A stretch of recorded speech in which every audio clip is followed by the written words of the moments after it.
కొత్త సంవత్సరం అని ఎక్కడన్నా బైబిల్లో ఉందా? న్యూ ఇయర్ అని ఉందా? చాలా క్యాలెండర్లలో రాసుకుంటారు.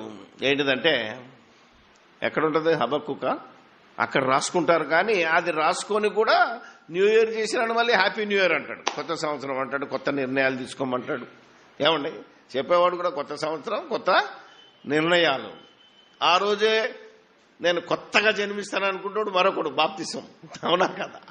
సంవత్సరాన్ని నూతనపరచుమా, నీ కార్యము నూతనపరచుమా. చెప్పండి. కాలాన్ని నూతనపరిచే పద్ధతే లేదు ఎక్కడ. ఎందుకంటే కాలం ఎప్పుడు నూతనంగా ఉన్నది, అది ఎప్పుడు దాని స్థితిలో అది ఉన్నది. ఎందుకంటే నిన్న నేడు నిరంతరం.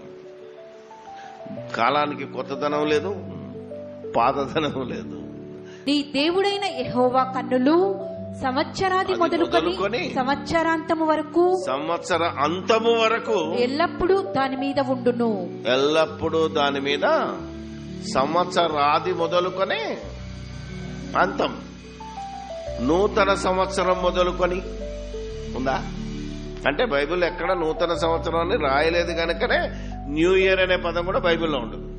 అంటే బైబిల్లో లేనివి ఇప్పుడు మనం చేస్తున్నాం అని వాళ్ళ విమర్శన రైటే. మరి ఎవడైతే విమర్శిస్తున్నాడో వాళ్ళది రైటే అనుకోవాలి. మరి అంతే కదా, ఎక్కడ కనపడతలేదు. మనం సూర్యుడు ఉదయించును, సూర్యుడు అస్తమించును, తాను ఉదయించు స్థలము మరలా చేరుటకు త్వరపడును. అవునా కదా? ఏం జరుగుతుంది? తెల్లారుతుంది, పొద్దుగుతుంది, అంతే తప్ప తేడా ఏముంది? కొత్తదనం ఏమనుందా? సూర్యుడు ఉదయించును, సూర్యుడు అస్తమించును, అలా దినం మారుతుంది తప్ప నువ్వు దినాన్ని లెక్క దీన్ని గుర్తుపెట్టుకోవడానికి నువ్వేం చేశావంటే ఇవాళ ఆదివారం, దాని తర్వాత రేపు సోమవారం, మంగళవారం, బుధవారం, బేస్తవారం, శుక్రవారం, శనివారం, మళ్ళా ఆదివారం, సోమవారం. ఇది రొటీన్. ఇది అలాగే నెలలు. ఆ యూదులైతే నీసాను నెల, ఆ నెల, ఈ నెల వాళ్ళదు. హిబ్రూ భాషలో అయితే మన క్యాలెండర్లో జనవరి, ఫిబ్రవరి, March, April, May, June, July, August, September, October, November, December, 12 నెలలు.